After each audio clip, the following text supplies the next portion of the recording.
Hi, this is Zara Khan और आप देख रहे हैं हर्ष की बात। हर्ष जी एक बहुत ही अच्छे राइटर हैं, बहुत ही सीनियर जर्नलिस्ट हैं और उनका आर्टिकल पढ़ के हमेशा बहुत अच्छा लगता है because of the way he articulates them. So don't forget to share, like and subscribe to his channel and hit the bell icon.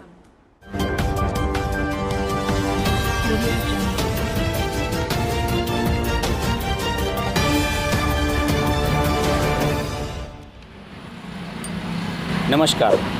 5 minute की इस वीडियो में आज आपको बताऊंगा कि मायावती की कांग्रेस से प्रॉब्लम क्या है। जो लोग सोशल मीडिया पर एक्टिव हैं वो लोग देख रहे होंगे कि मायावती ने पिछले 5-6 दिनों में ट्वीट्स की झड़ी लगा दी है और मायावती इन ट्वीट्स में लगातार प्रहार कर रही हैं कांग्रेस पर। उन्हें कांग्रेस से ज़बरदस्त परेशानी है और वो कांग्रेस के किसी भी कदम को सही नहीं बता रही हैं और उन्होंने कांग्रेस को पूरी तरीके से अपने निशाने पर लिया हुआ है। चाहे वो कोटा से छात्रों को निकालने का मामला हो या यूपी में 1000 बस देने का मामला हो। दरअसल मायावती कांग्रेस से आज से नहीं, पिछले लगभग 1 साल से परेशान हैं। परेशान क्यों हैं मैं आपको बताता हूँ। मायावती के सामने 3 ऑप्शन हैं अगर वो उत्तर प्रदेश में राजनीति करना चाहती हैं। या तो वो बीजेपी के साथ हो जाएं, ऐसा वो कर नहीं सकती क्योंकि बीजेपी मेन राइवल है और बीजेपी को मायावती के साथ की ज़रूरत है भी नहीं। इसके अलावा समाजवादी पार्टी मायावती का साथ लेकर लोकसभा चुनाव में देख चुकी है।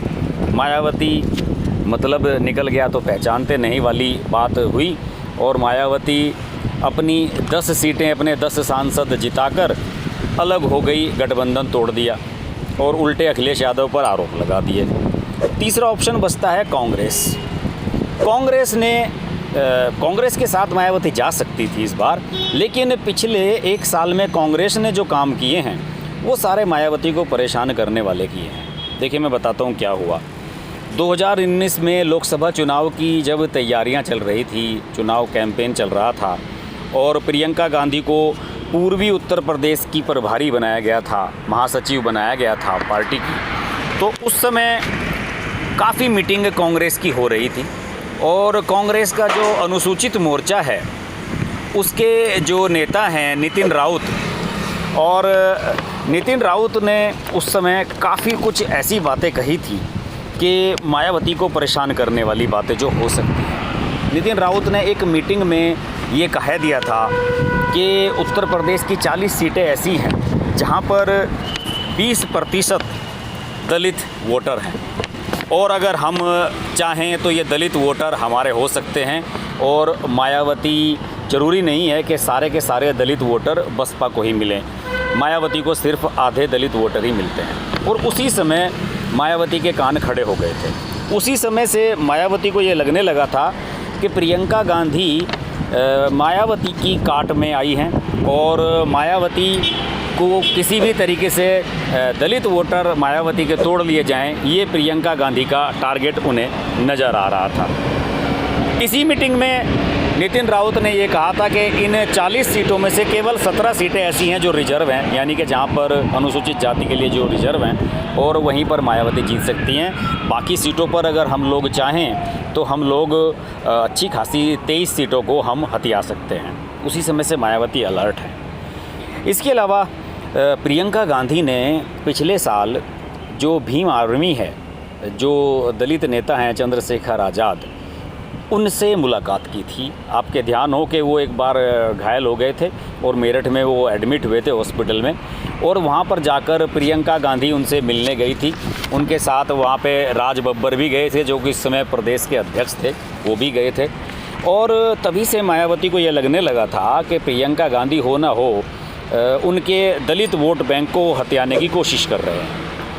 और इसके अलावा ये भी चर्चाएं आई थी कि मायावती की काट में चंद्रशेखर आज़ाद को पार्टी मैदान में उतार सकती है।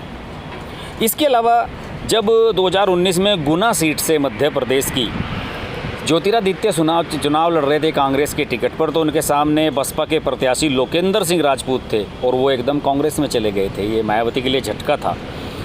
और उत्तर प्रदेश के कद्दावर नेता मायावती के नसीमुद्दीन सिद्दीकी बिजनौर से कांग्रेस के टिकट पर चुनाव लड़ गए थे। इसके अलावा कमलनाथ सरकार में बसपा के मंत्रियों को जगह नहीं दी गई थी, जबकि 2 विधायक थे वहाँ पर मध्य प्रदेश में बसपा के जो सपोर्ट कर रहे थे कांग्रेस को। तो इसलिए मायावती कांग्रेस से परेशान है और वो किसी भी तरह नहीं चाहती कि कांग्रेस उससे आगे निकले।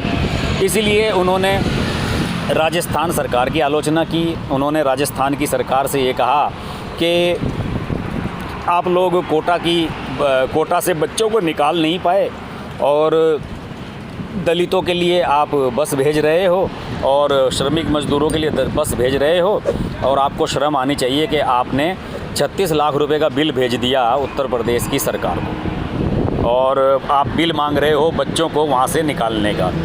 तो मायावती कुल मिलाकर इस समय कांग्रेस पर हमलावर हैं और 2022 के उत्तर प्रदेश के चुनाव से पहले वो कांग्रेस को बिल्कुल ये दिखा देना चाहती हैं कि कांग्रेस कतई भी दलित, गरीब, श्रमिक वर्ग की हितैषी नहीं है और केवल इसका ढोंग कर रही है।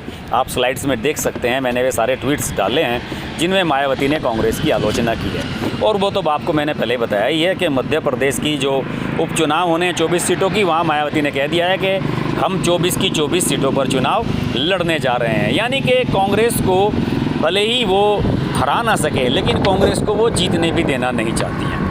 मायावती पर हमारी नज़र बनी रहेगी। देखते रहिए हर्ष की बात लाइव। नमस्कार। अगर आपको हमारी वीडियो पसंद आई तो हमारा चैनल हर्ष की बात लाइव सब्सक्राइब करें और नोटिफिकेशंस के लिए बेल आइकन प्रेस करें।